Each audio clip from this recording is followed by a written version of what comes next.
Bueno, buenas tardes, le damos la bienvenida a todos. Gracias por su asistencia. Vamos a comenzar esta primera versión de una actividad que hemos organizado desde la Facultad de Filosofía y Humanidades, que le hemos llamado Seminario sobre la Universidad. Y para comenzar, lo que pretendemos sea un ciclo de encuentros sobre esta temática. Hoy día a realizar un evento que le hemos llamado Cambios, Persistencia y Desafíos Actuales de la Universidad. Bueno, contamos con la asistencia de tres destacados académicos de la universidad que voy a brevemente a presentar, y después de eso le voy a dar la palabra a nuestro decano que está por ahí para que dé un saludo de bienvenida. Contamos con la participación de Susan Turner. Ella es profesora del Instituto de Derecho Privado y Ciencias del Derecho, es doctora en Derecho, especialista en Derecho de Familia, y ha sido también decana de la Facultad de Ciencias Jurídicas. Bienvenida, Susan, muchas gracias por estar con nosotros. También está con nosotros Carlos Antman, don Carlos Antman, profesor emérito de la Universidad Austral, ex rector, actualmente director del Centro de Educación Continua.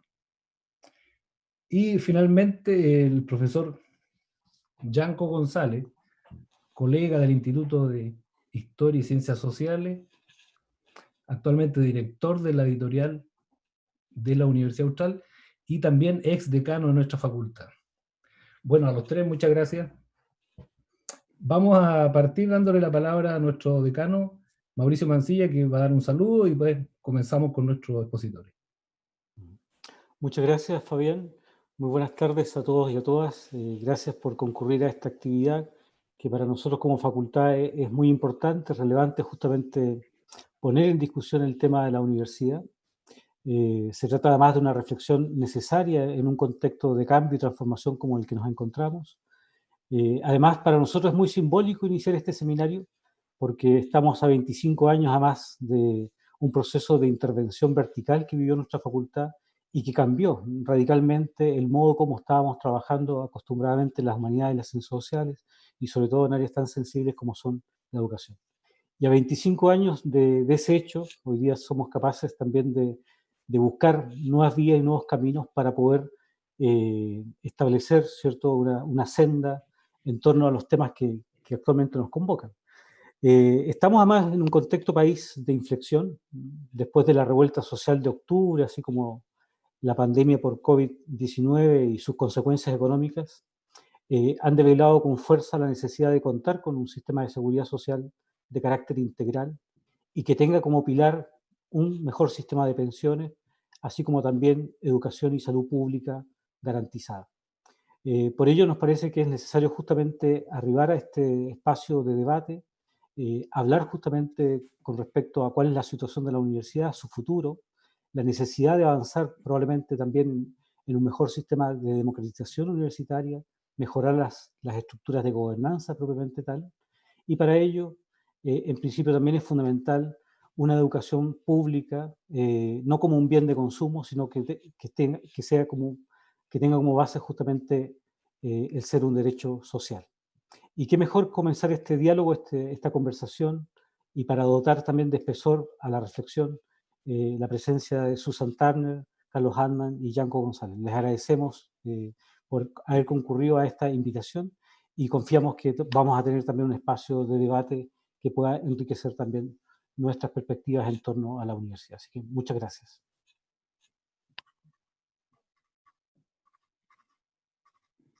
Ahí sí, me había muteado. Gracias por tus palabras, Mauricio. Vamos a partir entonces con las presentaciones breves de cada expositor. Cada uno de ellos se va a tomar 10 a 15 minutos para plantear alguna idea.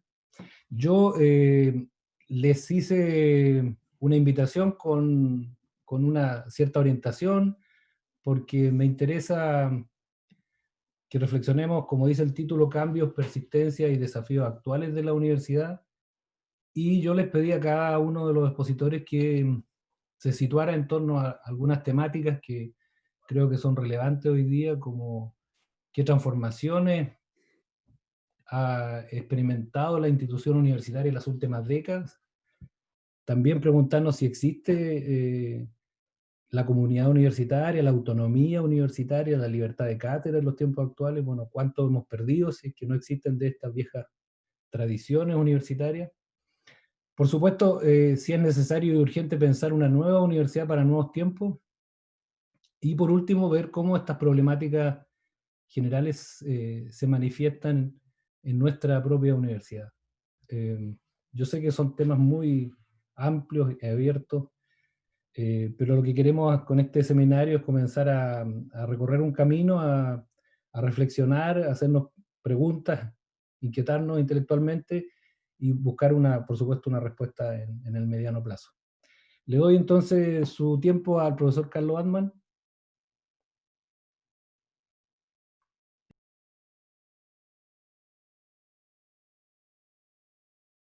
Tienes que desmutearte. Ahora sí. Saludo a mis colegas y agradezco esta oportunidad de compartir en un tema tan interesante como es el desarrollo de las universidades en un momento, eh, yo diría, históricamente muy interesante, no solo en Chile, no solo en Latinoamérica, sino que en el mundo entero. Y eh, yo quisiera comenzar por compartirles que hay algunos elementos esenciales de lo que la sociedad, la humanidad espera de las universidades, eh, especialmente con los adelantos en los conocimientos, en la tecnología, y por lo tanto las universidades aparecen como un centro vital, fundamental para analizar, enriquecer y al mismo tiempo, y espero, criticar este tipo de adelantos y cómo se ajustan.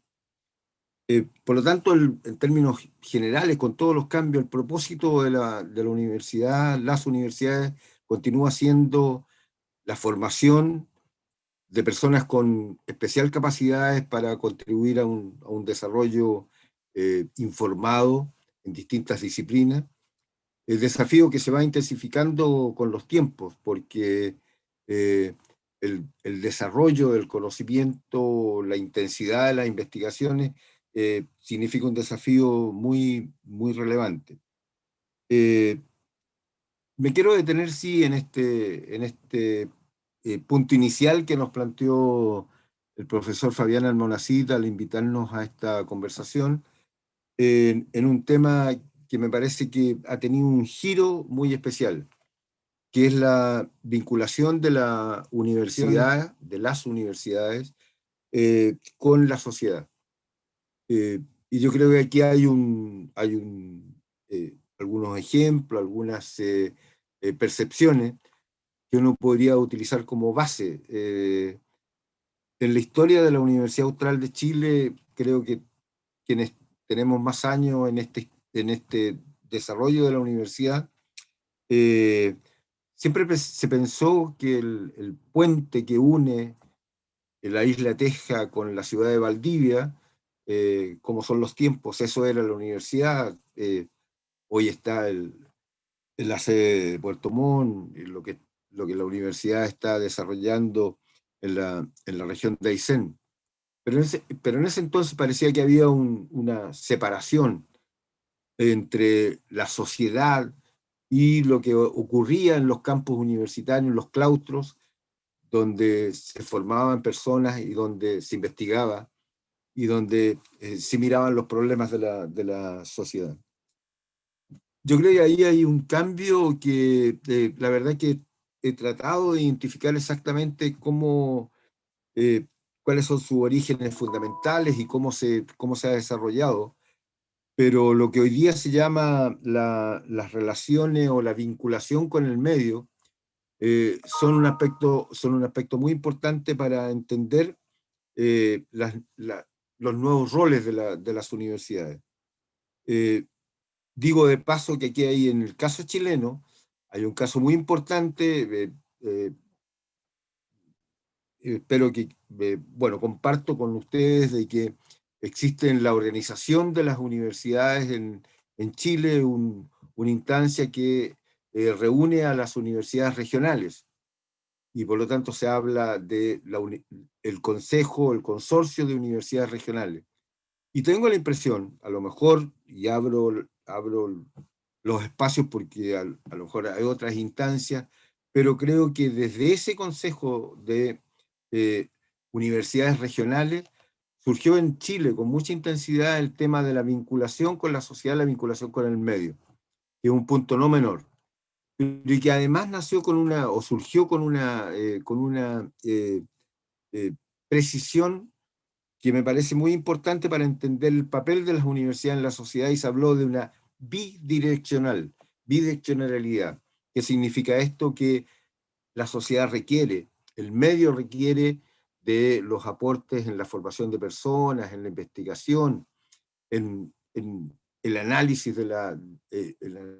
real y crítico de lo que está ocurriendo en la sociedad, con la sociedad en su conjunto, pero que también tiene que, y voy a usar esta expresión, alimentarse intelectualmente y valóricamente de lo que la sociedad está percibiendo. Ahí hay un tema que a mí me parece como muy importante de destacar, de una universidad mucho más por una parte vinculada con el medio, con la sociedad, pero al mismo tiempo eh, eh, muy enterada de que en la sociedad ocurren fenómenos y ocurren acontecimientos, ocurren eh, de, generación de ideas, de planteamientos que son muy interesantes para lo que es el desarrollo de la cultura, el desarrollo de las distintas disciplinas, etcétera. Ese es un primer punto que quisiera destacar, y que de paso subrayo que en el caso de Chile, insisto que a lo mejor puedo tener una mínima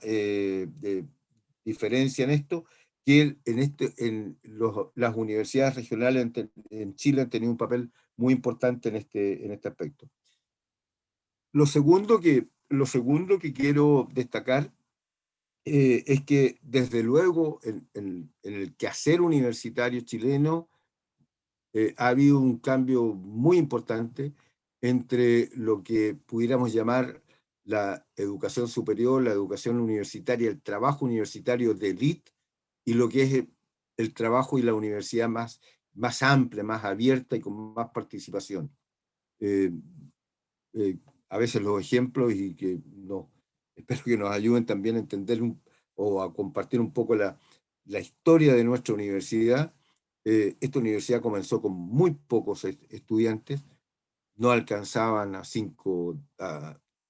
500 personas, y por lo tanto era un grupo de amigos entre profesores, estudiantes, que generaban una experiencia quizás un poco iluminada por la cultura y la visión de quienes crearon la universidad.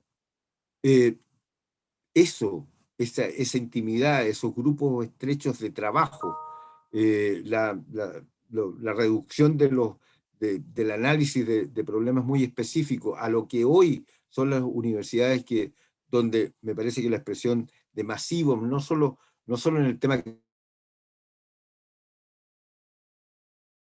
son más personas, sino que en el tema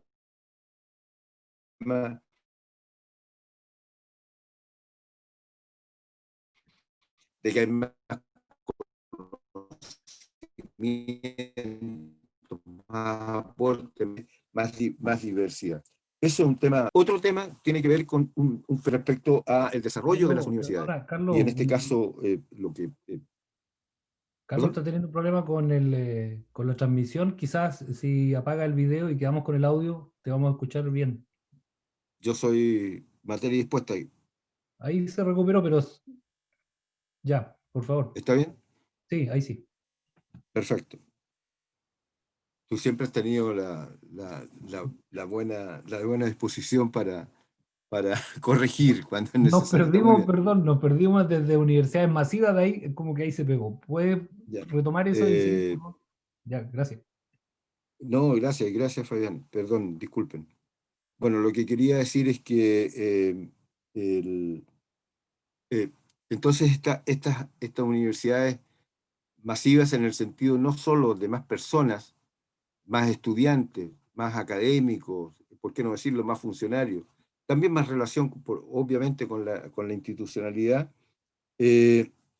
implica una nueva forma de trabajo en las universidades y que plantea desafíos que espero más adelante poder compartirlo con ustedes. Y estaba hablando después de la importancia de este esfuerzo del Estado de Chile por el desarrollo de la universidad a través de lo que se conoció como los, los programas de mejoramiento de la calidad de educación en superior, los MESESUP, donde sin duda hay una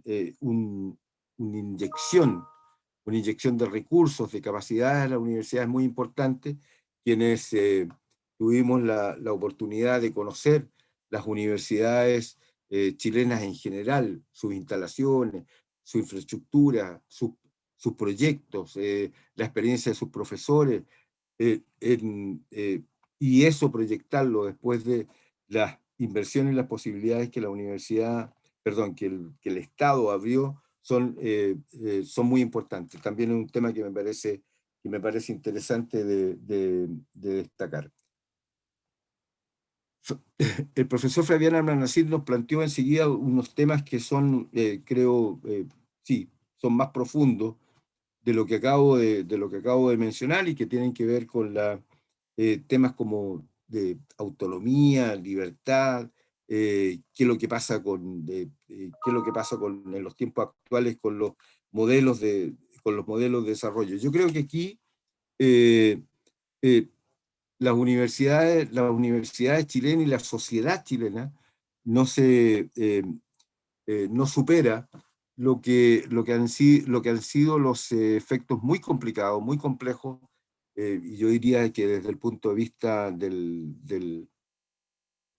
eh, del desarrollo del quehacer académico, con la experiencia desde los años 70 en adelante.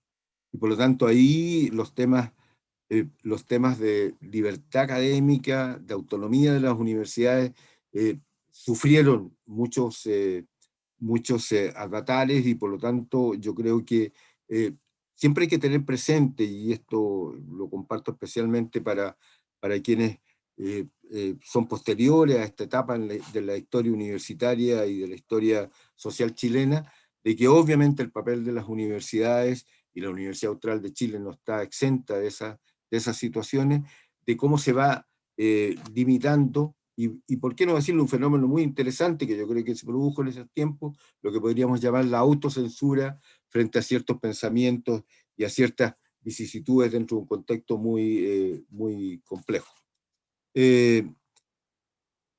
Vamos rápidamente, si les parece, al tema de los nuevos tiempos, que es lo que se nos planteaba.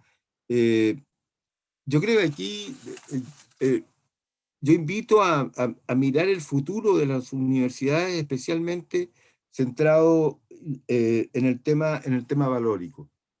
Yo creo que hay algunos aspectos que es necesario que en las universidades se fortalezcan y que dependen de cómo aclaramos o cómo se aclara en las universidades el concepto de democracia. Aquí hay un trabajo muy intenso por hacer. Yo creo que la democracia tiene valores y tiene expresiones que tienen que ver con la libertad, que tienen que ver con los ambientes de relaciones, que tienen que ver con los mecanismos de toma de decisiones, con el reconocimiento de las distintas capacidades. Y por lo tanto, no, me parece que cuando hablamos de la democracia en la convivencia y en la institucionalidad universitaria, es un tema por debatir y un tema por aclarar.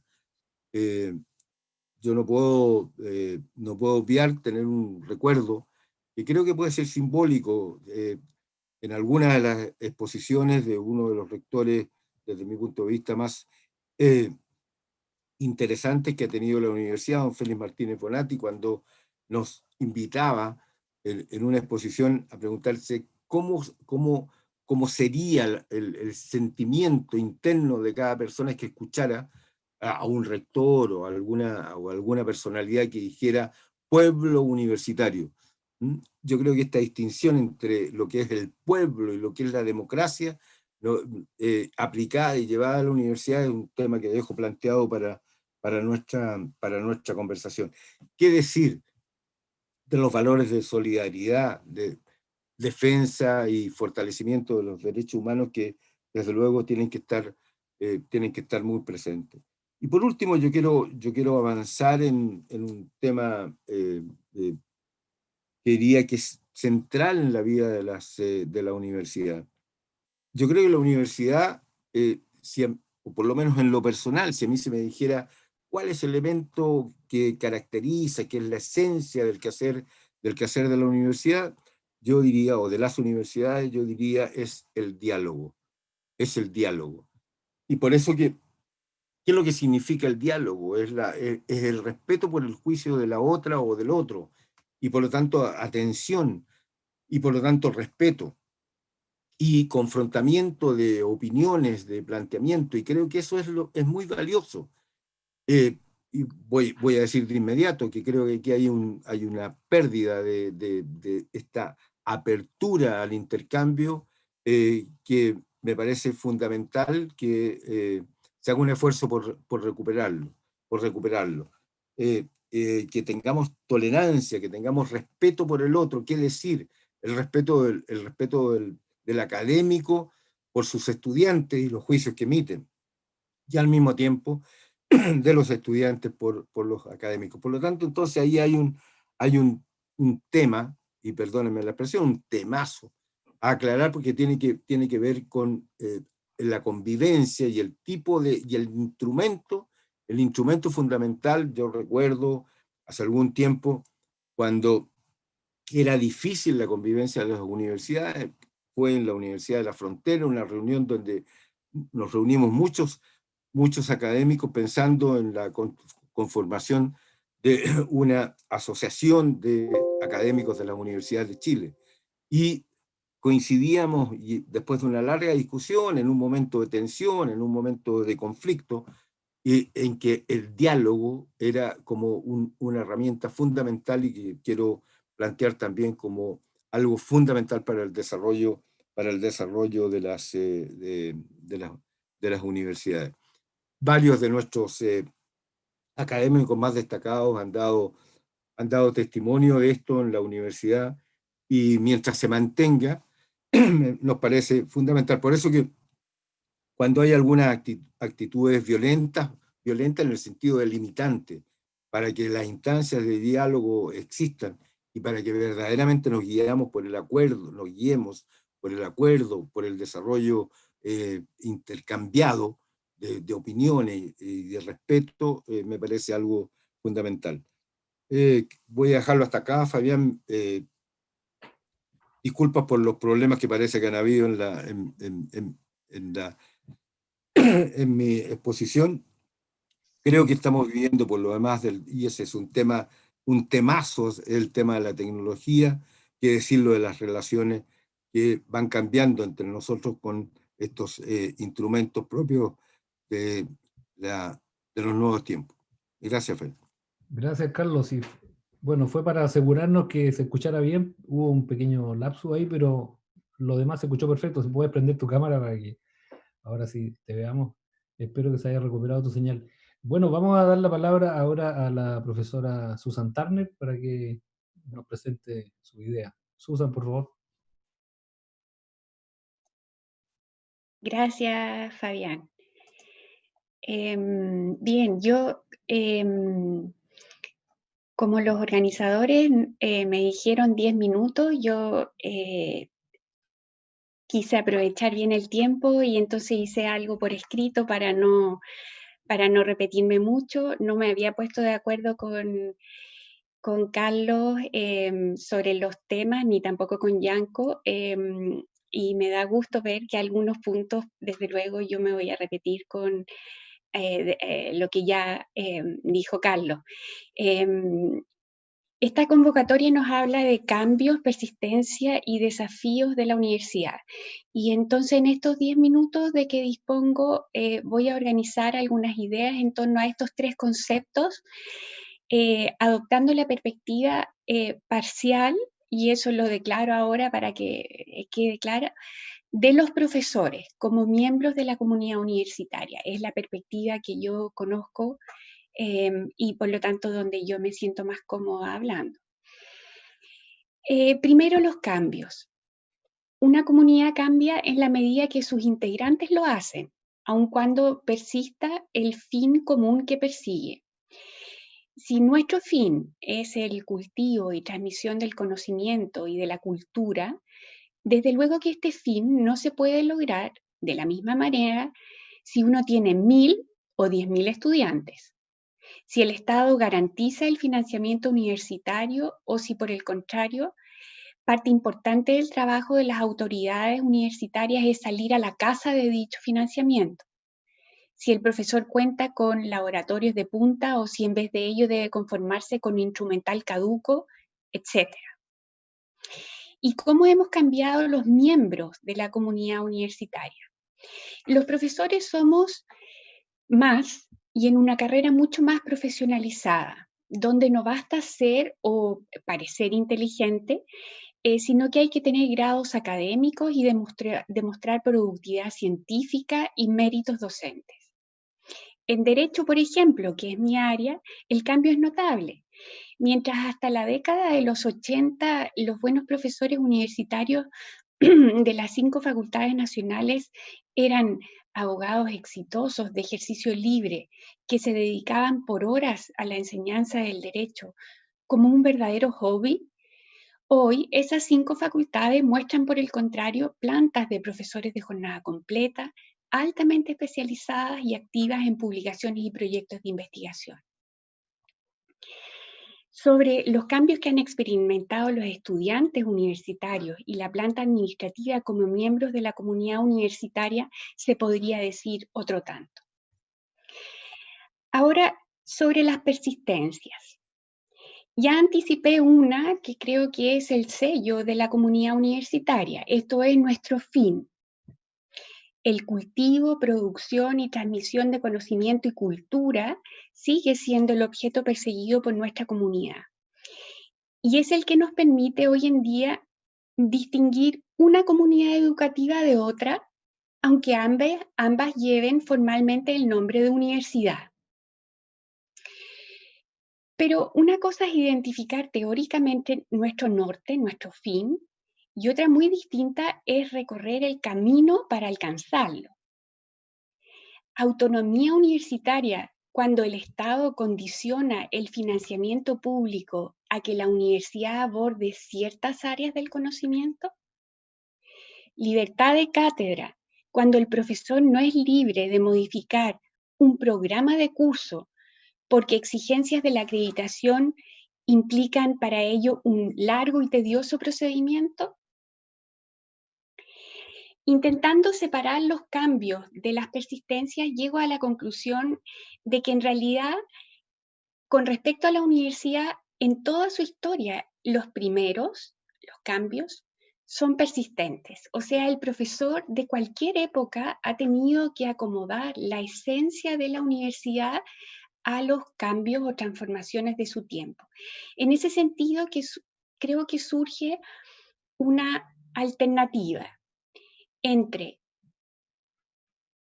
tomarse con más calma la mirada prospectiva, porque la universidad siempre ha estado batallando con las transformaciones de su época y en ese sentido podremos identificar momentos en que la estructura ha crujido más y otros momentos en que ha crujido menos, pero que finalmente se logra la adaptación. Esa adaptación de la estructura universitaria es posible.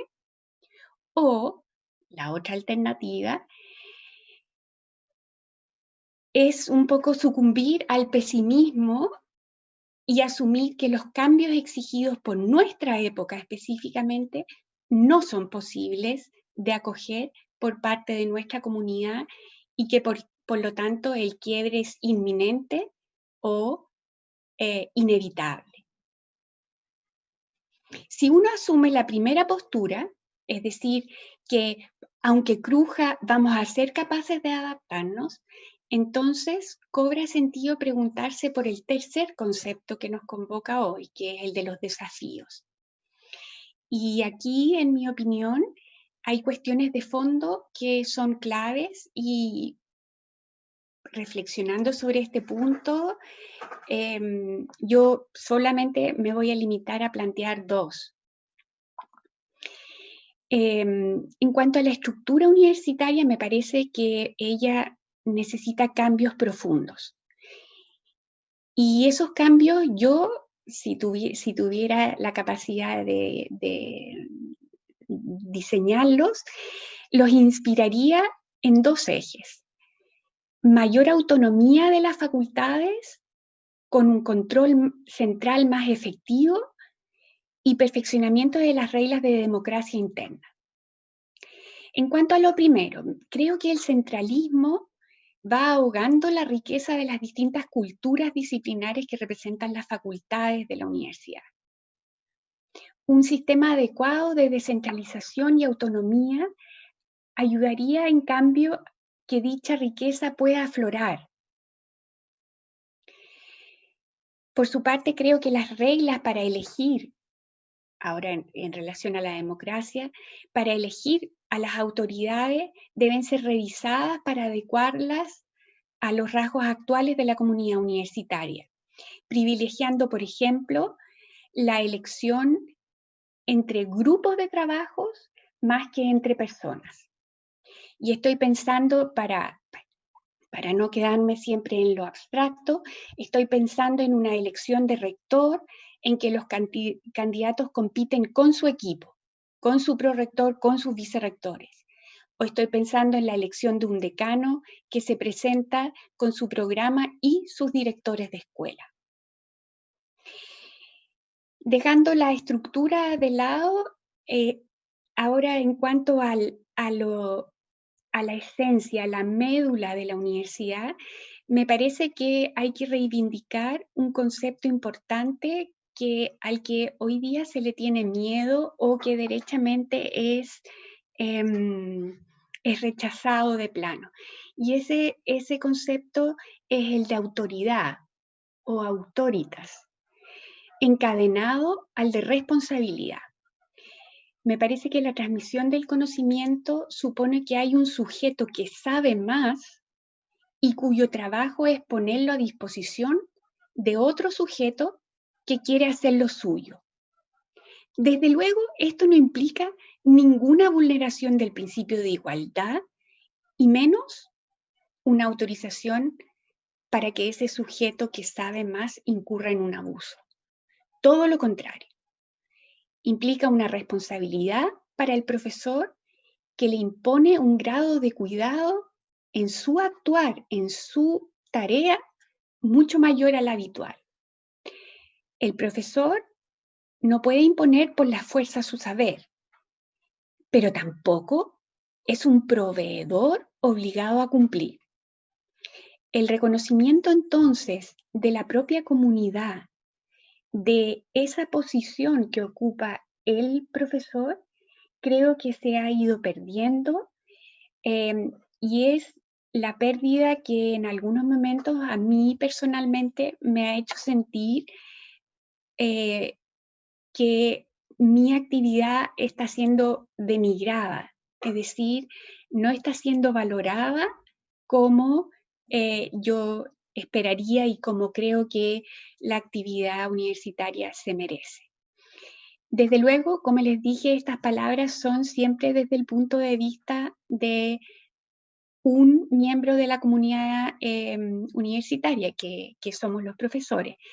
No quiero, desde luego, desconocer que esa mirada es parcial, pero sí me parece que siendo optimista, no cayendo en la idea de que estos son tiempos especiales que generarán el quiebre de la comunidad universitaria, sino que estamos en un momento en que tenemos que tener mucho oído para ver y ojos para ver lo que está pasando y adaptarnos sin resignarnos a nuestra misión, entonces cobran sentido estos desafíos en que yo simplemente he señalado dos a modo ejemplar.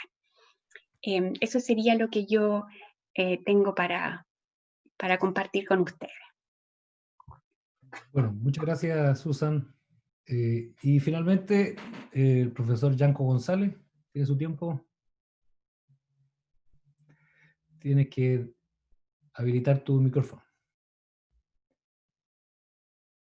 Ahora sí, ¿cómo están, colegas? Muy buenas tardes, Fabián. Bueno, ya los saludé, Susan, Carlos, que no te veo, pero al parecer estás ahí. Bueno, muchas gracias a la facultad, a su consejo, al equipo de Canatura también por esta iniciativa. Y quiero intentar, aunque sea mínimamente, resolver la promesa del título de este seminario. Y para ello quiero detenerme solo en una dimensión, aunque es muy vasta y compleja, pero que creo que es transversal a los tres conceptos aludidos, digamos, en el título, ¿no? Cambio, persistencia y desafíos. Se trata de la noción de gobierno y democracia universitaria en nuestro sistema de educación superior y por cierto, en nuestra universidad. Lo primero es que debo reconocer que aquellas previsiones que realizáramos como facultad, ¿no? Y en mi caso como decano en su momento en nuestras distintas instancias reflexivas triestamentales, particularmente la iniciada a partir del 22 de mayo del 2011 en el auditorio Félix Martínez Bonatti, Susan creo que estaba presente ahí también, que anticipaban, digamos, que junto a las reformas en pos de la gratuidad venía la segura transformación de los gobiernos universitarios. Bueno, quiero decir que esas previsiones estaban penosamente equivocadas por cuanto, digamos, creíamos que no solo se derogaría, digamos, el DFL2 que impedía la participación de estudiantes y trabajadores en la conducción de las universidades, sino que se normaría la cuantía mínima de participación de todos los estamentos de las comunidades universitarias y la calidad, ¿no?, de su ciudadanía. Insistimos en ese momento, muchos colegas aquí quizás lo recuerdan, que estas transformaciones se precipitarían y como comunidad no podíamos seguir leyéndolas como precedentes, como procedentes, digamos, originarias de un mero grupo de presión, ¿no es cierto?, sobreideologizado, ¿no?, o convertirlas en tabú sin una reflexión constante y contundente sobre la mejor forma, por así decirlo, de gobernar la universidad.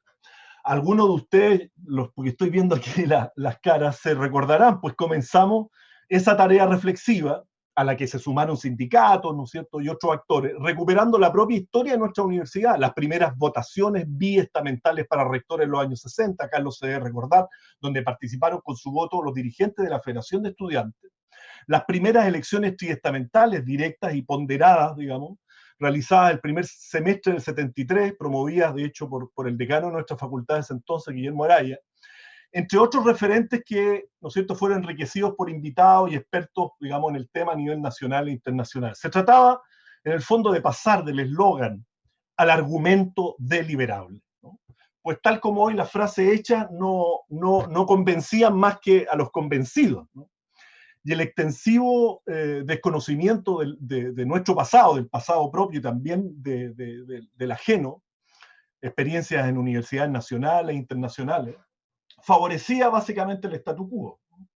Piensen ustedes, el texto era razonablemente propicio el 2011, ¿no? Era el 2011. Además, hacía poco la Universidad de Chile, por tener un estatuto propio de rango legal, pudo emprender una reforma estructural que creó la figura del Senado universitario y estableció la elección de autoridades unipersonales, ¿no es cierto? Todo ello con participación triestamental ponderada, pero tiempo en que se comenzó a tejer una suerte de consenso cultural, no meramente político, sobre los estragos provocados por el modelo educativo y especialmente por la LOCSE, que había reducido a las universidades a su mera condición de organización, ¿no? Y había desfigurado drásticamente su condición de institución. Es decir, las había desactivado. pues vistas como meras organizaciones, muchas de las universidades chilenas se conducían y se siguen conduciendo de forma extremadamente vertical, ¿no? Buscando transformarse básicamente, digamos, en eficientes empresas de administración de mercancías cognitivas y producción de capital humano. De hecho, le invito a leer sobre ello en este libro que acabamos de publicar por Ediciones Watch, que se llama La tiranía del paper, ¿no? Donde habla también sobre esto. Bueno, el 2011, ese reduccionismo de la polivalencia de la universidad pareció mortalmente herido, ¿no? Y se recuperó una visión integral y prioritaria de la universidad como institución, pues se entendió que el sentido y misión del ser de la universidad comprende valores que exceden su presente administrativo, ¿no? Y las engarzan situadamente con su sentido histórico, con sus raíces constitutivas. En el caso chileno y latinoamericano, por ejemplo, a partir de ese mix creativo, ¿no? Esa síntesis humboldtiana, napoleónica también, o medieval colegiada, ¿no? Autónoma y autogobernada de universidad, ¿no? Pero influida, y esto es muy importante, fuertemente tanto por la reforma universitaria de Córdoba del 18, como por las sucesivas reformas, ¿no es cierto?, de los años 60 en nuestro continente y también en Europa. Bueno, en 2011 fueron tiempos en que llegamos a hablar de pluriestamentalidad, no sé si se recuerdan, no solo de triestamentalidad.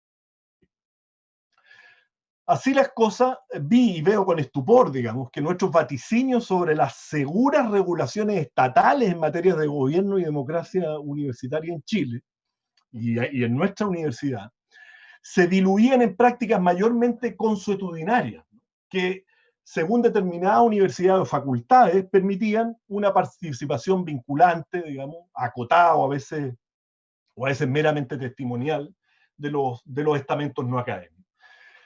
Práctica, creo yo, cuyo efecto ha sido nuevamente soslayar la reflexión, la deliberación y la toma de decisiones, y han dejado en un campo extremadamente ambiguo, discrecional o simbólico, no solo la ciudadanía administrativa, sino también, en el caso de nuestra universidad, a muchos de nuestros colegas, ¿no? Posgraduados también, y otros que podríamos llamar incumbentes, ¿no? Como algunas organizaciones públicas o de la sociedad civil regional. Déjame ver el punto. Como saben, ustedes, ello finalmente se refrenda en la nueva Ley de Educación Superior, aprobada hace poco, donde en el literal G, ¿no?, del artículo 2 se refiere en términos vagos a la promoción de la participación en todos los estamentos, comprometido en el quehacer universitario, pero dejando en libertad de acción sobre el modo de promover y proveer esto, ¿no? Y las consecuencias son obvias, ¿no? La inmovilidad. Ahora bien, ayer como hoy, digamos, parte axial del problema, como se evidencia en la nueva Ley de Educación Superior y en muchos gobiernos y cuerpos colegiados de la universidad en Chile, es que el problema en sí se ha omitido, ¿no? Se sigue omitiendo, pues se aduce que este no sería un problema de Estado, ni tampoco algo gravitante ni definitorio desde el punto de vista identitario institucional. Por lo mismo, creo que se hace necesario explicitar aquí y con claridad, aún de manera rápida y gruesa, las definiciones, ¿no?, y tradiciones que están en conflicto, que tienen una larga historicidad, que confirman la enorme relevancia de este tema y de este problema, digamos, a nivel estatal e institucional, ¿no? De hecho, como ustedes saben, o si no lo saben, es muy interesante, Uruguay consigna en su constitución política el carácter triestamental vinculante, digamos, al interior de la universidad, al interior de su universidad. Pues bien, la primera tradición plantea, digamos, para recordarnos, porque yo creo que hay que explicitarlo, la primera tradición plantea la imposibilidad de atribuir el adjetivo democrático a una institución, que por función y constitución, ¿no es cierto?, se ordena sobre el principio de jerarquía, ¿no? No de clase, no de género, no de etnia, ¿no?, ni de edad, sino de conocimiento. Vale decir, son los sabios acreditados como tales, mérito, experiencia científica medida y objetivada, digamos, en grado académico y categoría, los que deben tomar las decisiones atendiendo a la verticalidad, ¿no es cierto?, que implica reconocer que quien sabe más gobierna a los que no saben o a los que saben menos. De ello es curioso, pero de ello se deriva que la democracia, al menos en su acepción clásica y dominante, ¿no?, la representativa o directa, sería imposible en la universidad porque el peso del voto académico, consustancial en esta tradición, digamos, a la idea de institución universitaria, sería siempre mayor al del resto. Una segunda corriente, que es rastreable, yo la mencioné, pero es rastreable en América Latina, sobre todo del Manifiesto de Córdoba del 18, sostiene la posibilidad de existencia de la democracia al interior de la universidad, incorporando en un primer momento a los estudiantes del gobierno y en la vida política de estas instituciones, y se sostiene esta tradición en la idea de que el estudiante es un adulto y ciudadano de plenos derechos y deberes, por lo que debe hacerse responsable o partícipe, ¿no es cierto?, del gobierno universitario. Y seguidamente cree que en una verdadera universidad, más allá de la permanencia en la misma, todos los miembros son iguales en su condición de aprendices permanentes, no existiendo un límite taxativo entre alumnos y docentes desde el punto de vista de la ciudadanía, ¿no? Todos en ese sentido constituirían el demos.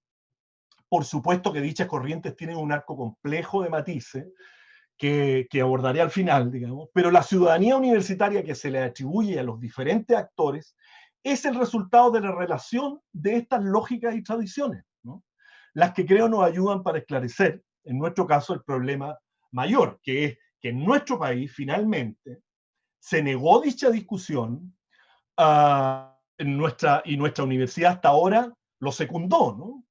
Y claro, ahora por ley es un asunto de exclusiva potestad nuestra.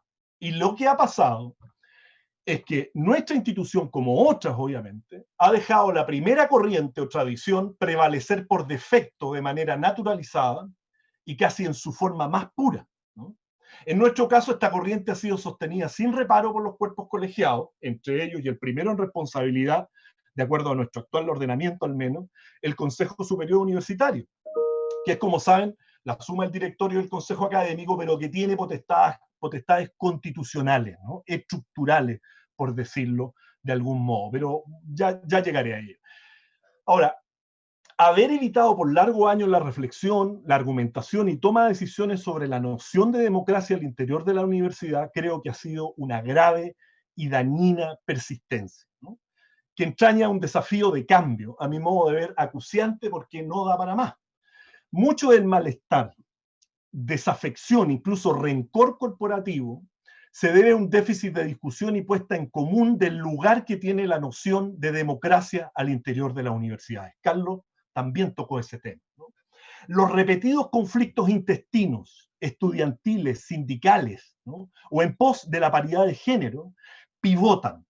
No necesariamente lo explican, ¿no?, pero pivotan en una enorme falta de legitimidad y confianza en una institucionalidad básicamente autorreproductiva, ¿no?, autoperpetuada, que no solo no abre mayores espacios de representación, digamos, y participación, sino que se ha negado por principios, nunca revisados, pensados ni discutidos, a instancias de deliberación más amplias y vinculantes para abordar su propia constitución como comunidad universitaria.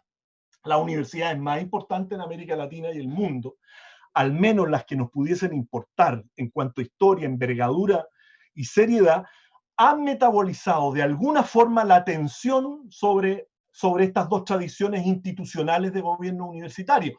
Sería largo de contar, puedo compartir bibliografía sobre ello, pero déjenme decirles que un grupo importante y respetable de universidades equivalente a las nuestras en América Latina y el mundo tiene mucho más que un 5% de representación estudiantil en sus consejos legislativos, deliberativos o boards, más que un 2% de representación de funcionarios y más que un 0% de titulados o graduados, que es lo que nuestra universidad, el Consejo Académico, Directorio y Consejo Superior Universitario tiene. Vale decir, aún asumiendo muchas de estas instituciones que la universidad no es una república, han consensuado ampliamente que el hecho que no sea una república no significa que sea una oligarquía, digamos, o una tecnocracia. Quiero decir, aún en universidades de importancia que no responden a modelos político-burocráticos, ¿no?, de enorme injerencia estatal, o donde se ha asumido con fuerza la herencia de Córdoba o el mayo del 68, como las argentinas, las españolas o francesas, sino acusadamente colegiadas, autogobernadas y autónomas como las inglesas, las canadienses, muchas norteamericanas y por cierto las nuestras, casi todas han decidido asumir mandatos democráticos deliberativos, delimitados por el saber, rol y permanencia de sus integrantes, sí, pero por el extremo en que prevalezca primero la autoridad de la ciencia y no la ciencia de la autoridad, y segundo, abriendo espacios decisivos en términos de cantidad y sobre todo calidad participativa para corregir el ensimismamiento administrativo, la endogamia institucional, muchas veces gerontocrática y patriarcal, y la autoarquía, ¿no? Entonces, ¿qué es lo que hacen? Abren sus consejos o boards en cantidad y calidad no solo a estudiantes y funcionarios, ¿no? Sino también que a egresados, representantes de la sociedad civil, regional o estatal, lo que se conoce en la literatura como partes interesadas, ¿no? Entre otros actores, convirtiéndose de hecho en gobiernos universitarios de participación pluriestamental.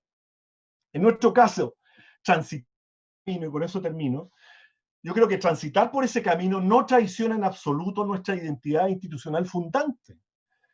Yo creo que por el contrario la recupera. Esta es una universidad que surge por el empuje de la sociedad civil regional, donde el modelo de organización, es decir, el imperativo de la gestión, al menos hasta 1973, jamás definió el modelo de institución, es decir, el ser una universidad humanista, laica, ¿no?, secular, plural, que abreva tanto del modelo humboldtiano, digamos, como integral o generalista de la tradición anglosajona, que es el sello que le imprimió el rector fundador, ¿no? De tal modo que sin necesidad de estatizar, ¿no?, tenemos los recursos históricos institucionales potenciales, insisto, potenciales, para deliberar y resolver la forma en que nuestra institución entenderá la democracia universitaria, ¿no? El propio directorio podría transformarse en un board no censitario, en términos económicos, digamos, intencionado hacia las comunidades y actores regionales, y por cierto, el Consejo Superior Universitario podría dejar de ser un decorado ceremonial para cumplir su primera gran tarea en la historia reciente de la universidad, como lo es autoconvocarse para iniciar un proceso deliberante en torno a este problema estructural, digamos, y que debe catalizarse, digamos, obviamente en nuevo estatuto, ¿no?, para lo cual el Consejo Superior Universitario fue, recordemos, prioritariamente creado. Y su reglamento es muy claro, ¿no? Sus sesiones pueden ser convocadas por mayoría simple, por el rector o a solicitud del Consejo Académico o del directorio de la corporación. ¿Hay otra llave institucional? Sí, los planes estratégicos. Me puedo referir a ellos, digamos, si a los colegas les interesa, pero yo creo que me excedí en el tiempo, así que pido disculpas, pero ese sería mi aporte, Fabián. Bueno, muchas gracias, Yanko, a Carlos también, a Susan. Yo creo que varias han demostrado la amplitud que tiene esto, a pesar de que hubo sintonía en algunas cosas. El tema es muy amplio, complejo. Yo quisiera que ahora avanzáramos a algún comentario de cada uno de ustedes respecto a lo que se ha planteado en general. Yo quisiera agregar algunos elementos más para hacerlo más, enredar un poco más el asunto quizás. Yo creo que las universidades son unas instituciones, nunca mejor dicho, que escapan un poco a la temporalidad humana, en el sentido que no hay que pensarla en generaciones, sino que en el tiempo largo. La universidad como institución es medieval y hay algunas que ya se acercan a los 1000 años, entonces esto escapa a la comprensión de una persona en general, cómo las universidades van adecuándose, transformándose. Lo que ha dicho Susan es correcto, digamos, hay cuestiones hay cierto inmovilismo, las permanencias son más que los cambios muchas veces. Yo solo digo que la nuestra, que es tan jovencita, tiene 66 años, ya tiene una tradición milenaria a su hombro, porque partió con la idea de ser una universidad clásica, tradicional, fue la primera en Chile que tuvo una facultad de estudios generales, por ejemplo, la primera facultad de ciencias la tuvimos nosotros, en fin. Tomó la idea de los eslogans, yo quiero detenerme un segundo en eso. La Universidad Austral, como todas las universidades modernas, que que se crearon a partir del siglo XVI, comenzaron a tener eslogan, refranes que representaban un poco el propósito institucional. Las universidades más viejas no tenían eslogan, solo las modernas comenzaron a tenerlo. Hoy día todas lo tienen, hasta las más antiguas. Bueno, y el eslogan es bien interesante porque refleja el propósito, ¿cierto?, de la institución. Y la nuestra tiene un eslogan que es muy bonito, hermoso a mi juicio, Libertas Capitur. Yo he hecho la investigación de ese detalle, me gusta la microhistoria, así que creo que es bueno a veces ponerse en esos detalles. ¿Por qué ese nombre, Libertas Capitur? La libertad se conquista. Un día descubrí que esa es una frase del Fausto de Goethe, donde dice al final del libro, la vida y la libertad, después de todo, porque él había vendido el alma al diablo y después se da cuenta que no era necesario vender el alma al diablo para obtener lo que uno quiere, y dice al final, después de todo, la vida y la libertad se conquistan, en el sentido de que uno es dueño de su propio destino. Pero, y de ahí vino el eslogan institucional, es decir, nuestro eslogan es el ideario de la modernidad. Nosotros somos los que construimos nuestro destino. Y la universidad construye el destino de la sociedad y los individuos de la universidad construyen el destino de la sociedad. Eso significa Libertas Capitur. No es un ideario político, sino que un ideario cultural, digamos, en un sentido amplio de la palabra cultural. Pero ahora descubrí otra cosa. Estamos tratando de reeditar el libro Historia de la Universidad, y allí, bueno, dije voy a hacer un prólogo a un libro que yo hice en el 2004, y le vamos a poner, yo creo que ese título, La libertad se conquista, como título de, porque he descubierto una cosa nueva de que el Jorge Millas, que fue el que inspiró este eslogan, y el rector de la Universidad de Chile, Juan Gómez Millas, que ambos eran eruditos en Goethe, el año 1949 se había cumplido el centenario de Goethe, y se hicieron muchos estudios, bueno, y ambos publicaron cosas antes de que se creara la universidad, y hacen referencia a este tema de la libertad se conquista. Y leyendo esos discursos me encontré con que la frase le falta algo, que yo creo que debiera ser lo que nosotros debiéramos agregar ahora en esta idea del cambio y la permanencia.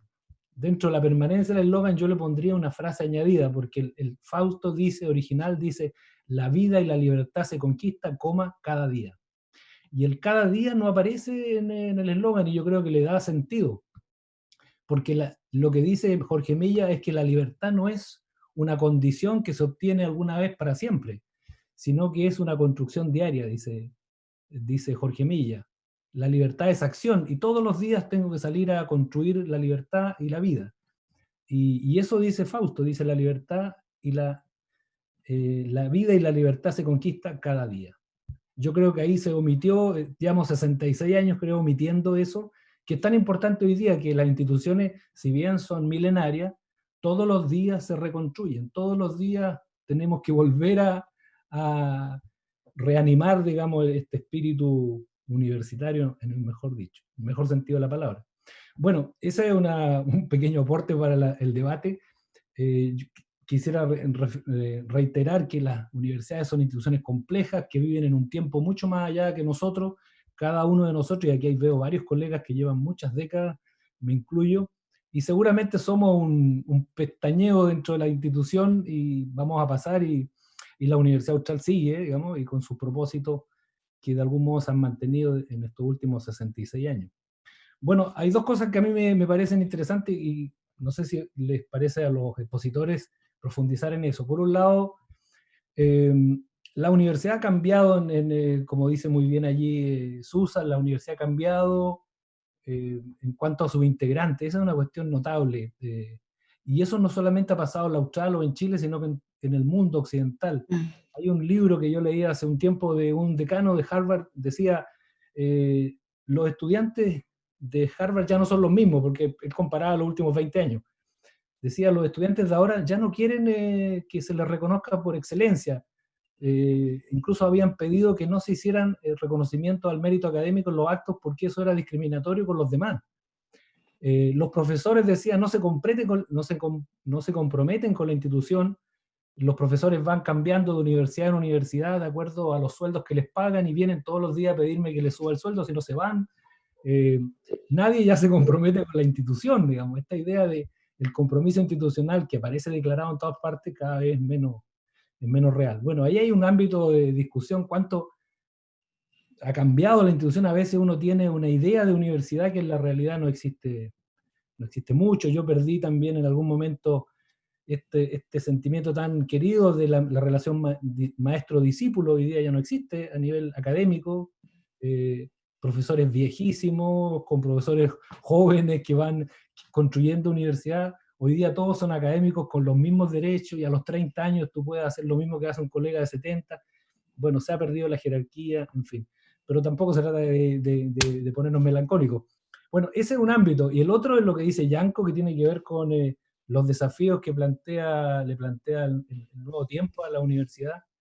Yo creo que estoy de acuerdo con él que del 2011 para acá la universidad ha quedado un poco desfasada, a mi juicio, de los desafíos sociales, no solamente políticos. Recordaba el petitorio, y lo pueden ver porque está en la web, el petitorio 2011, cuánto se cumplió de lo que la Confech pidió en agosto del 2011, y que fue la base, o ha sido la base de todos los movimientos posteriores. Hay como 15 puntos, yo creo que hay 2, parece, o 3 que podríamos decir que están logrados. Es decir, todavía estamos en el debate del 2011, la universidad sin fines de lucro y una serie de cosas de ese tipo siguen todavía pendientes. Y lo que ha dicho Yanko respecto a la ley, ahora, claro, la ley de 2018, creo que fue la educación superior, la última versión, dice exactamente, claro, habla de convivencia democrática, de ciudadanía crítica, dentro de la universidad, y ahí la Austral ha quedado desfasada también de un debate que viene muy fuerte. La USACH tiene ya propuestas de estatuto orgánico, Concepción también, la Chile hizo reforma, la Universidad de Chile hizo reforma a su reglamento, y nosotros, digamos, quedamos un poco al margen de ese debate que ha estado muy fuerte en los últimos, especialmente del 2015, después de que se derogó la ley, el decreto ley que impedía la participación estudiantil y funcionaria. Bueno, hay muchas cosas que conversar. Le quiero dar la palabra, quizá en el mismo orden, para que Carlos, Susan y Yanko comenten lo que han dicho los demás, bueno, lo que he dicho yo un poco si quieren, y después vamos a abrir el espacio a consultas de los asistentes, así que me pueden enviar por el chat, por favor, algunas de sus preguntas. Carlos.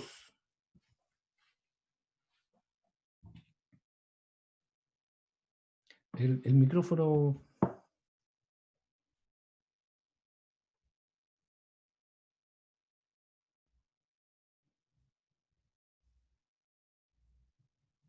¿Puedes activar tu micrófono, Carlos?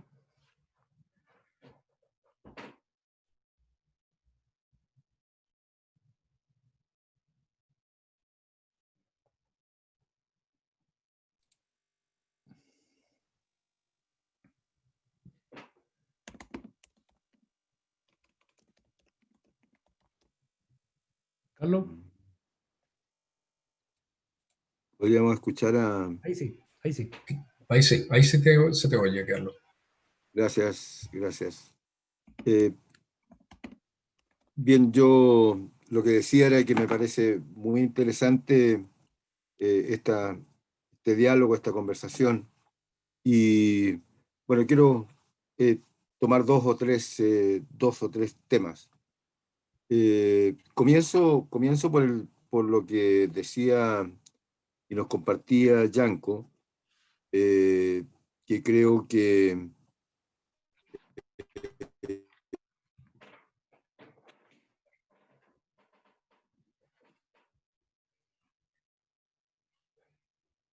Volvió a pegarse la imagen, Carlos. Mejor vuelve a parar el video, por favor. apunto un tema muy vital y que yo creo, perdón. No, que la imagen se congela, así que sería bueno que parara el video para que podamos escucharte. Ya. Tengo un problema con el...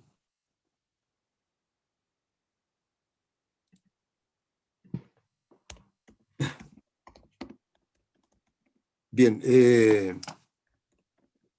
la tecnología nos plantea problemas, no tan complicados como el de la democracia universitaria. Y yo creo que es muy importante que en este tema en particular, y desde luego es para un muy extenso análisis, pero yo quiero decir que es uno de los temas que requiere más precisión, más diálogo, y ponernos de acuerdo qué entendemos por la democracia universitaria. Yo creo que la democracia universitaria tiene que mantener algunos de los elementos, que no solo mantener, sostenerse en algunos elementos que son fundamentales de la noción de democracia. La participación, el derecho a aportar a la toma de decisiones, el intercambio de ideas con los pares y con la comunidad en general. Pero al mismo tiempo yo creo que hay que preguntarse qué es lo que son las experiencias las diferencias diferentes. Y no cabe duda que allí hay un tema, voy a usar una palabra que puede ser, o un término que puede ser desafiante, hay un tema jerárquico, y por lo tanto tenemos que dar cuenta de él, acerca de cómo entonces se expresa esta oportunidad de diálogo democrático, participativo, y donde existan, y qué decirlo, indispensablemente, las opiniones de los distintos componentes de lo que es la comunidad universitaria. Así que creo que, y en eso me parece que existe cada vez más una opinión compartida, en el sentido de que esto es un tema que no solo es una cuestión legal de definición, sino que entender cómo se da la democracia en la universidad como institución. Y allí tenemos un desafío para estudiantes, para funcionarios, para la comunidad en general, que decir los académicos, las personas que tienen una trayectoria mayor o más larga, voy a decir, en los periodos de desarrollo de las instituciones. Así que ahí hay un tema que yo creo que está por trabajar, pero no solo... No, fundamental, me parece muy bien los temas de los principios, los temas de los valores que están en juego, pero al mismo tiempo el de cómo esto se organiza para que dé y haga finalmente un diálogo, trayectoria, donde las últimas de las opiniones, y digo de las últimas opiniones en el sentido de experiencia, de conocimiento, sea valorada, sea escuchada y sea considerada, pero que llegado el momento de las tomas de decisiones, que también las opiniones de quienes tienen más trayectoria, que tienen más conocimiento, que tienen una vida en torno a esta compleja institución, como lo vemos en este diálogo, cómo eso se organiza. Y Yanko deslizó el tema de algunas instituciones, o sea, de algunas organizaciones dentro de la universidad y de la sociedad, que me parece muy interesante. Yo creo en síntesis que no nos hemos abocado a definir el término de democracia universitaria y las formas operacionales de cómo aquello avanza. Quiero decir además que deslicé la palabra comunidad universitaria, y aquí también hay un tema que yo creo que es necesario considerar. ¿Es la universidad verdaderamente una comunidad universitaria? Y permítanme 2 o 3 consideraciones de quien lleva muchos años en la universidad, en que verdaderamente dependiendo del número de personas, incluso de los espacios físicos, y eso lo estamos aprendiendo con la pandemia que nos agrede, yo creo que eso hace que las personas, la dimensión en que las personas pueden compartir, pueden conocerse, pueden valorarse, pueden enriquecerse en el diálogo mutuo, y ese es un tema, el cómo ejercer el sentido de comunidad educativa, de comunidad universitaria, son también temas que hay que trabajar casi de hoy día paralelamente al tema de la democracia. Y hay desafíos a los cuales tenemos que abrirnos, y que concordaremos, o por lo menos invito a reflexionar en que para el desarrollo de una universidad como institución, no vamos a repetir todo lo que significa en las sociedades el mundo universitario, que temas como democracia universitaria y como comunidad universitaria son muy fundamentales para canalizar los aportes que en este nuevo mundo, en esta nueva sociedad, tecnológicamente, científicamente, lo estamos viendo comunicacionalmente, tenemos que abrirnos con un sentido positivo e, insisto, con voluntad de diálogo, de escucharnos, de aportar, de ser respetuosos por el otro o por la otra, y por lo tanto ese cimiento para una cultura que se desarrolle desde un sentido profundo, humano, solidario, me parece muy importante. Dejo por allí la palabra, Fabián. Gracias. Gracias, Carlos. Bueno, todos los, yo creo que los presentes conocen al profesor Carlos Altman, pero yo quisiera decir que el profesor Carlos Altman es la historia de la Universidad Austral casi. Ha estado, y perdonen que lo repita, pero él tiene el mérito de haber sido presidente de la Federación de Estudiantes en tiempo de la reforma universitaria, así que Carlos conoce muy bien esto. Gracias, Carlos, por tu idea. Susan, ¿tú quieres comentar, por favor? Gracias, Fabián. Sí, yo al hilo de lo que tú proponías, de referirse, hacer un corto comentario sobre cómo hemos cambiado, así como canción, como letra de... yo creo que es indudable que todos los estamentos o los roles dentro de la universidad tenemos cambios enormes. La tiranía del paper probablemente refleja ahora el prototipo del profesor exitoso. Los estudiantes, yo voy a decir algo bien terrible, pero yo muchas veces siento que yo no entiendo a los estudiantes. No los entiendo porque ellos parten de unas lógicas que yo, o sea, que aunque yo quiera entenderlos, primero alguien me tiene que explicar cuál es su lógica y solo ahí yo puedo decir si comparto o no, entonces, la posición que adoptan en algunos temas. Hay que pensar solamente cómo han cambiado las circunstancias de la planta no académica o administrativa. La función que ejercía una secretaria, por ejemplo, antes y ahora,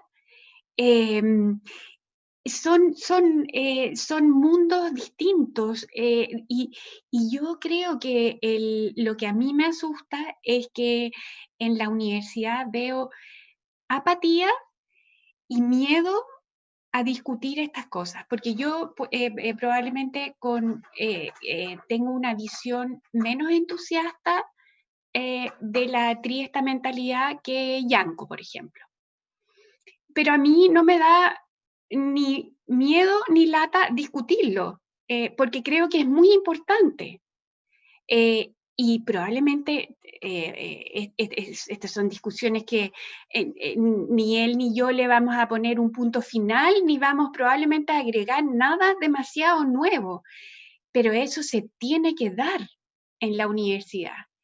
Entonces, siempre asumir que ay, no, que esto otro lo va a transformar, otro va a hacer el cambio, y aferrarse a las viejas estructuras porque de alguna manera también protegen el poco poder, digamos, que uno puede concentrar dentro de la universidad, nos tiene paralizados.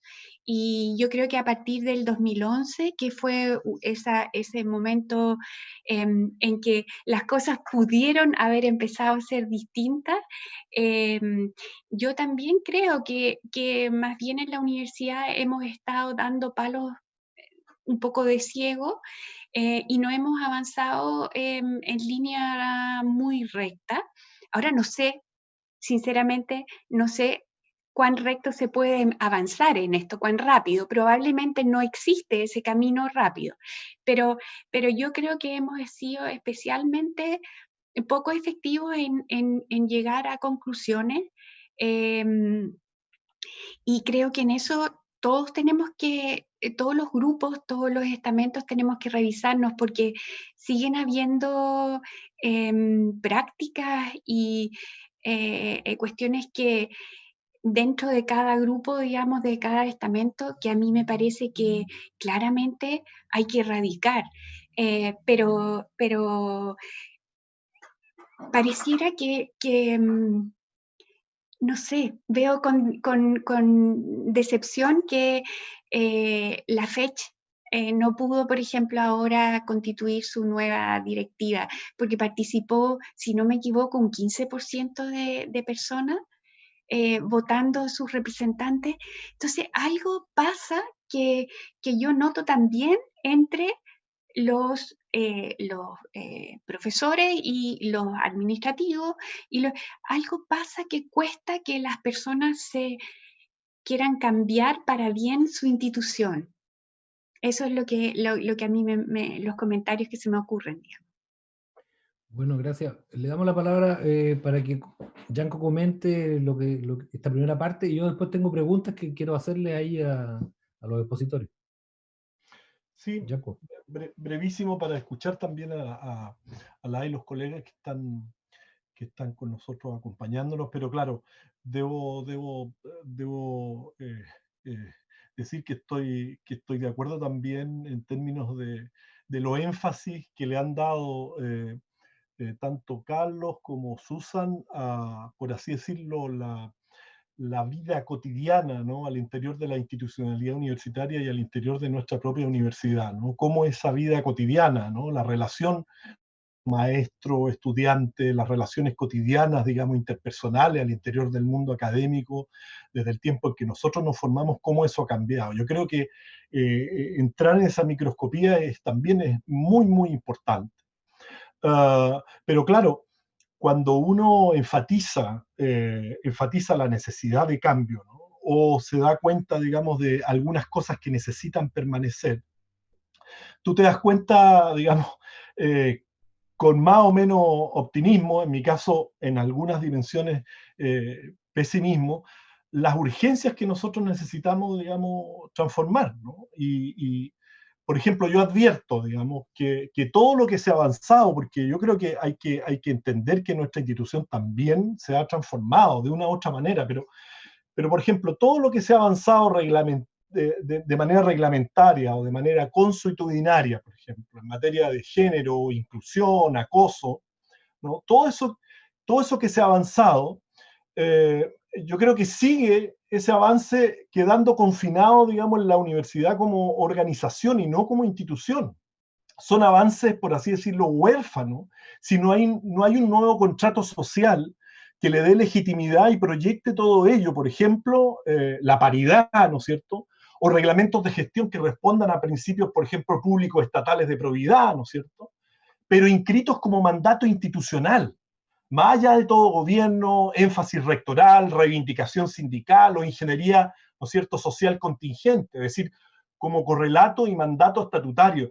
De ahí que mi visión, digamos, es que efectivamente la universidad ha cambiado y mucho, pero pareciera que muchas de las universidades, donde también está la nuestra, está como viviendo la transición, digamos, ¿no? Es decir, es como, no estamos en 2020, sino estamos en 1992, ¿no?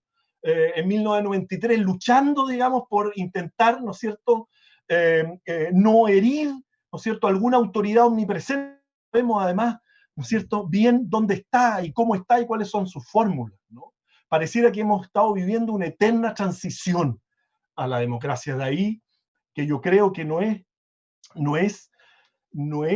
para nada, pero absolutamente para nada, ni sobre ideologizado, partir preguntándose por la noción de democracia y seguidamente preguntarle a nuestra constitución, la de la universidad, cómo ésta, ¿no es cierto?, la concibe. Y nos damos cuenta que no solo, que la ha obliterado, eso nos damos cuenta. como decía Susan y Carlos, ¿no es cierto?, nos damos cuenta que en realidad ahí falta, ¿no es cierto?, un proceso de deliberación más allá de la postura que yo tenga. Es decir, por favor, ¿puede sentarse a conversar? ¿Podemos sentarnos en este espacio de la razón? Porque eso es la universidad. ¿Podemos en realidad ejercer en este espacio de la razón la razón? Eso. Gracias, Yanko. Bueno, hay dos preguntas, una que tiene que ver con varias aristas con el que pregunta el profesor Yerko Monge sobre la comunidad universitaria. Yo destacaría de eso que dice allí, qué desafíos conlleva hablar de comunidad en un escenario que tiende a privilegiar proyectos individuales. Si quieren volver al tema de la vieja idea de comunidad universitaria y ver qué está pasando con eso ahora. Y lo segundo que ya se ha tomado implícitamente, pero que el profesor Ricardo Yarzún lo dice más claro, ¿por qué no hablamos directamente, dice, de los estatutos, la necesidad del cambio de estatutos?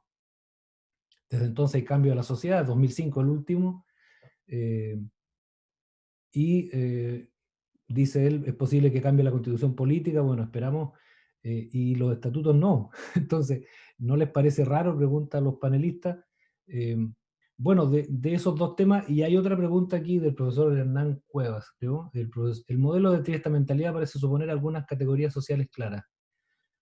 ¿Cómo afectaría el modelo de triestamentalidad fenómenos que campean hoy como la formación de estudiantes a distancia en paralelo a estudiantes presenciales, la multiplicación de estatus de académicos como planta permanente, adjunta, externalización de funcionarios?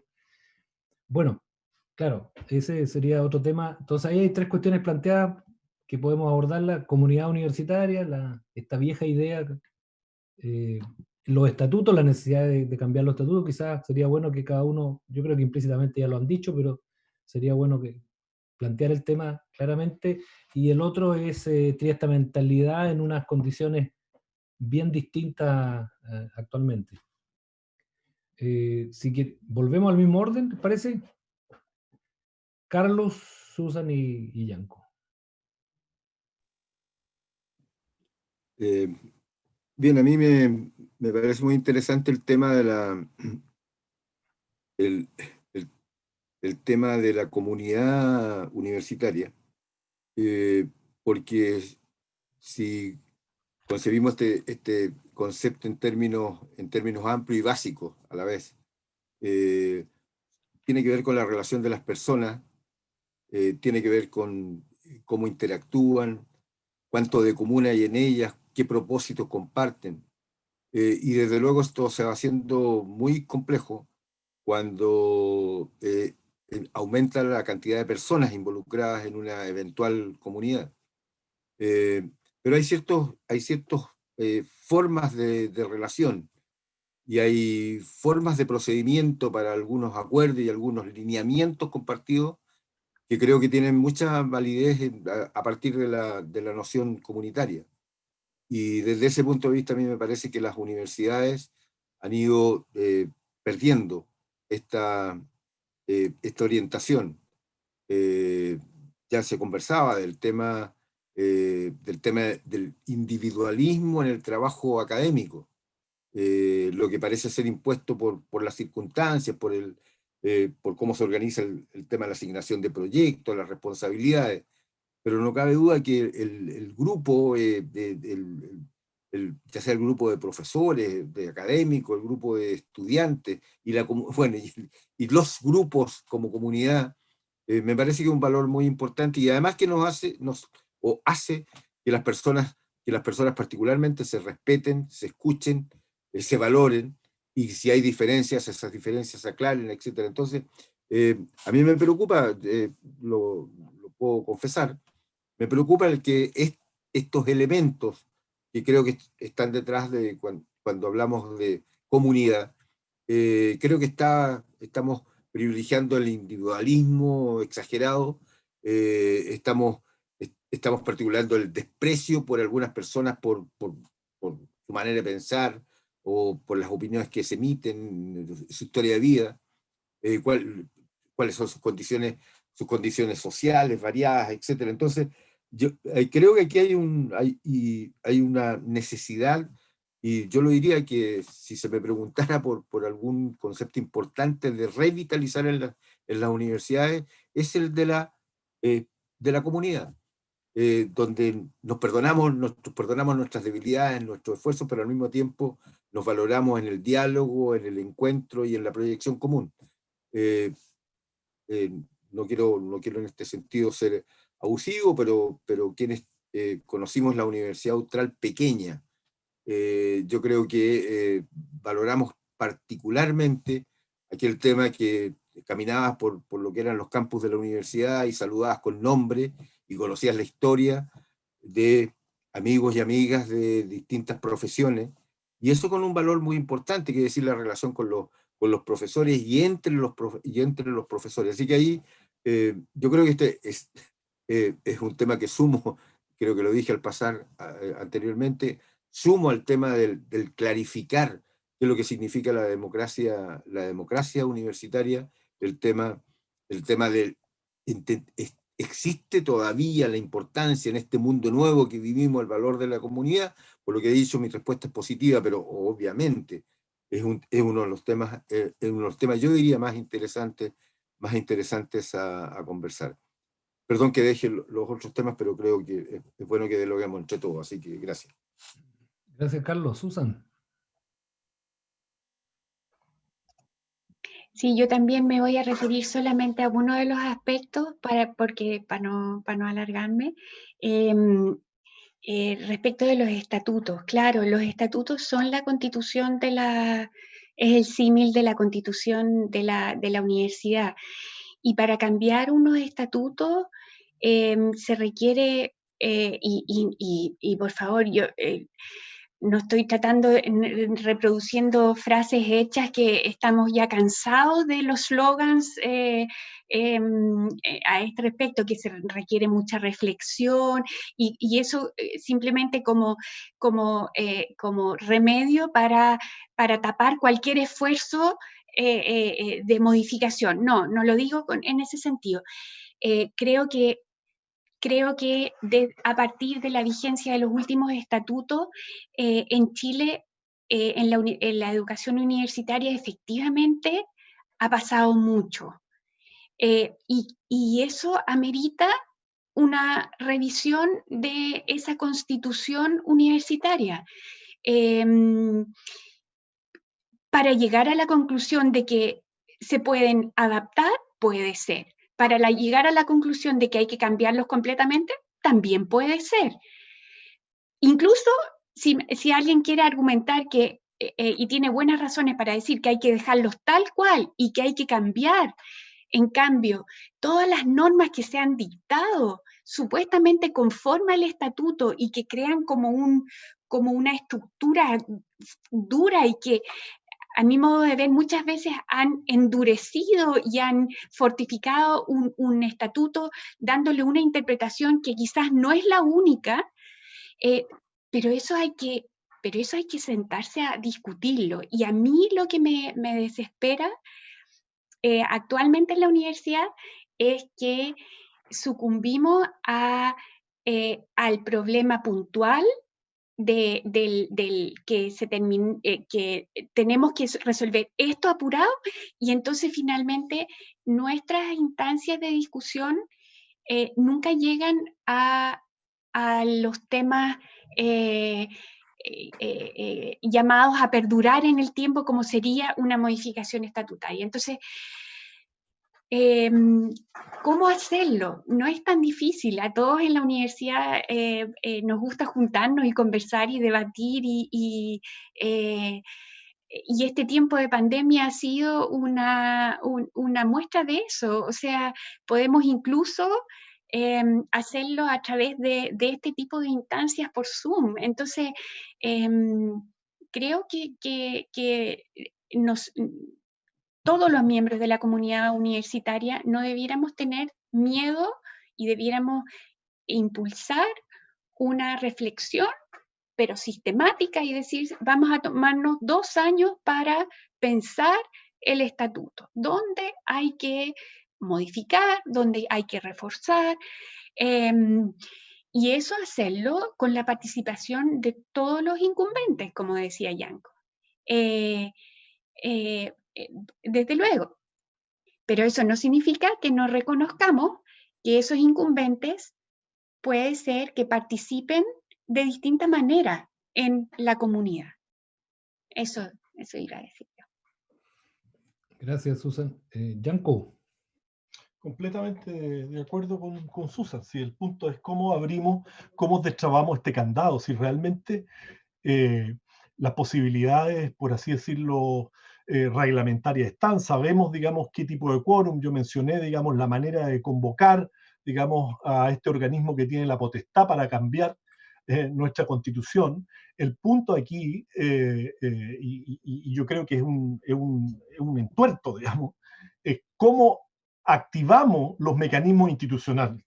Recordemos, y aquí hay además dirigentes sindicales, dirigentas y dirigentes, ¿no? Ex dirigentes y dirigentes sindicales, recordemos que el sindicato nace por esta clausura desde el punto de vista de la participación deliberante dentro de la universidad. Es decir, se tuvieron que crear bajo el amparo de otra, por así decirlo, institucionalidad, ¿no? La pública o estatal, crear un mecanismo para poder equilibrar fuerzas que eran extraordinariamente, no quiero rotularlas pero eran obviamente verticales. Por lo tanto, el punto aquí es cómo, ¿no es cierto?, encontramos la llave en los propios recursos institucionales para poder cambiar, ¿no es cierto?, nuestra constitución. Yo decía que hay también maneras, ¿no es cierto?, maneras que pueden contribuir a esto. Y de hecho, tal como se ha llevado la gestión, ¿no es cierto?, a partir de Bolonia y a partir, digamos, de lo que podríamos llamar la universidad reformada, ¿no es cierto?, bajo, digamos, bajo el sistema, digamos, bajo el modelo neoliberal. Hay llaves que pueden parecer, digamos, ingenuas o inocuas, pero sí, por ejemplo, están disponibles, no solo la que lo nombraba. Están también los planes estratégicos, ¿no? Pero claro, ojo ahí, ¿no? Es decir, yo creo que una universidad no se vuelve más democrática, lo decía de alguna manera Susan, porque multiplica la palabra participar, ¿no es cierto?, sino porque distribuye más equitativamente aquellos recursos sociales, ¿no es cierto?, estratégicos que hacen posible la acción colectiva, ¿no? Y la incorporación de medidas crecientes de deliberación y reflexividad en su vida institucional. Los planes estratégicos pueden servir, se han abierto a eso, digamos, ¿no? Se han abierto a eso. Y yo creo que hay que intervenirlo, digamos, directamente, si es que ahí se han abierto esos espacios, directamente para que se coloquen, ¿no es cierto?, dentro de su horizonte este tipo de aspiraciones de transformación. Es decir, es una lucha que hay que dar en todos los frentes. De lo contrario, creo yo, que se va a desbordar. Es decir, que en realidad no por las vías institucionales vamos a tener, digamos, estas transformaciones, sino por presiones desbordantes que en realidad lo que van a hacer, digamos, van a provocar, ¿no es cierto?, antagonismo, se va a romper o a craquelar aún mucho más, digamos, esta idea de comunidad universitaria que hablaba Carlos, ¿no? Pero bueno, si decidimos convertir, digamos, los planes estratégicos, ¿no?, es decir, movernos en la arena de la universidad como organización, también debemos ser conscientes del cariz de ese espacio, ¿no?, que es destinado en el fondo a la administración. Se diluyen los problemas centrales de cariz identitario institucional, ¿no es cierto?, porque se convierten, ¿no es cierto?, ahí en nociones instrumentales, ¿no?, para la acreditación, para los rankings, para Bolonia, para el crecimiento, por el crecimiento, etc. Es un espacio de lucha, pero claro, ¿cuál sería el adecuado para nuestra institución? Los cuerpos colegiados que tenemos, y para eso fueron creados. El Consejo Superior Universitario fue creado dentro de su razón de ser. Creo que el segundo es cambiar los estatutos. El punto aquí es que yo creo que si no son capaces, digamos, las facultades, los proyectos, digamos, rectoriales, los proyectos decanales, digamos, si no son capaces de incorporar por eso que es interesante lo que dice Susan, es extremadamente interesante. Si yo no quiero que Susan esté de acuerdo conmigo, yo quiero que Susan, digamos, se siente a la mesa a conversar, en un contexto justamente donde la conversación obviamente tenga, ¿no es cierto?, un rayado de cancha, donde sabemos que también tiene pretensiones vinculantes, donde se da el espacio no solo, digamos, de una democracia directa o representativa, sino se da, ¿no es cierto?, ese tipo de democracia que además es tan propia de una universidad, que es la deliberativa. Por ahí veía una pregunta de mi colega Cristian Martínez, que es muy interesante. Lo veía en el chat, ¿no? ¿Cómo fomentar la deliberación cuando la ley de hierro, cita un autor que es Mitchell, de la democracia, nos dice que la discusión y la toma de decisiones tiende a la oligarquía? Son parte justamente, ¿no es cierto?, de las discusiones que se deben dar a nivel también conceptual dentro de ese marco. Colega, no vamos a ser nosotros quienes finalicemos o le demos, digamos, oclusividad a la discusión. Tenemos colegas en todas las facultades, ¿no es cierto?, algunos incluso especialistas en esto que pueden dar perfectamente, ¿no es cierto?, luces, ¿no es cierto?, también formativa, ¿no?, para hacer una deliberación como corresponde. Pero yo creo que no da para más. Estamos viviendo en una universidad, digamos, de la transición de principios del 90, cuando estamos en el 2020, además, con una pandemia encima y con una rebelión, revuelta, estallido, como quieran conceptualizarlo, ¿no es cierto?, hace 3 o 4 meses atrás. Bueno, gracias. Yo creo que podemos estar de acuerdo todos en que hay un desafío grande que es político, institucional, estatutario. Evidentemente no hay una fórmula para resolver esto rápidamente, ni creo que el consenso pudiera... Finalmente va a ser la opinión de la mayoría la que se imponga como corresponde, creo. En ese sentido, yo estoy de acuerdo con la idea de la convivencia democrática. También tengo mis dudas respecto a si las universidades pueden ser una institución democrática en todo sentido, pero sí por lo menos la toma de decisiones tiene que haber una votación finalmente de la mayoría. Yo les quisiera contar que el año 98 se discutió por primera vez en serio después del 73.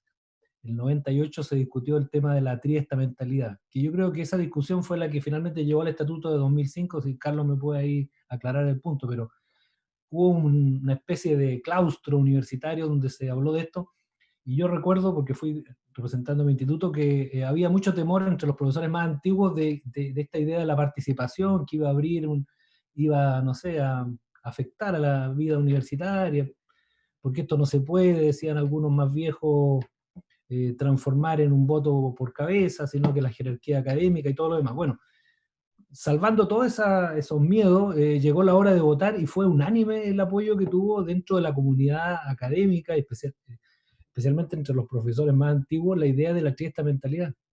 Y finalmente se cayó por una cuestión de participación, porque el documento que se elaboró no fue validado porque las votaciones, especialmente de los estudiantes, fueron bajísimas. Entonces, el tema de la participación, bueno, lo han dicho, es complejo porque, claro, podemos querer toda una cierta universidad, pero después cómo validamos esto si finalmente no nos comprometemos a participar en la instancia, en fin. Pero guardando las diferencias que van a existir, que algunos no creen que puede haber democracia, otros que sí creen, otros que, en fin. Eso así ha sido la universidad los últimos... Yo creo que toda la historia de esta universidad tiene esos debates. Y Carlos puede recordar los de la reforma universitaria, que son los mismos, universidad-sociedad, prácticamente, no quiero decir que todos los tiempos sean iguales, pero hay debates, digamos, de idea fuerza que han permanecido. Bueno, quizá habrá un futuro seminario sobre estatutos, espero que podamos hacerlo. Yo no sé quiénes van a ser los que se van a animar a sentarse ahí a discutir esto, pero es un desafío que vamos a tener que hacerlo pronto, nosotros u otros. No hay más preguntas, así que yo quiero agradecerle a los expositores, Carlos, Susan, Yanko, por su aporte. Bueno, y a los asistentes, a todos los colegas, el decano, los profesores de nuestra facultad, los colegas de otras facultades. Veo caras conocidas. Bueno, les agradezco a todos su participación. Lamentablemente esta forma de virtual no nos permite mayor diálogo, digamos, y debate donde podrían haber participado más. Hemos querido darle la palabra principalmente a los expositores. Espero que hayamos cumplido con la tarea y queda abierta las preguntas de cómo avanzar en esto. Así que bueno, muchas gracias a todos por su participación. Y sería todo por hoy día. Gracias a David y a Carolina que nos han apoyado en la parte administrativa. Adiós.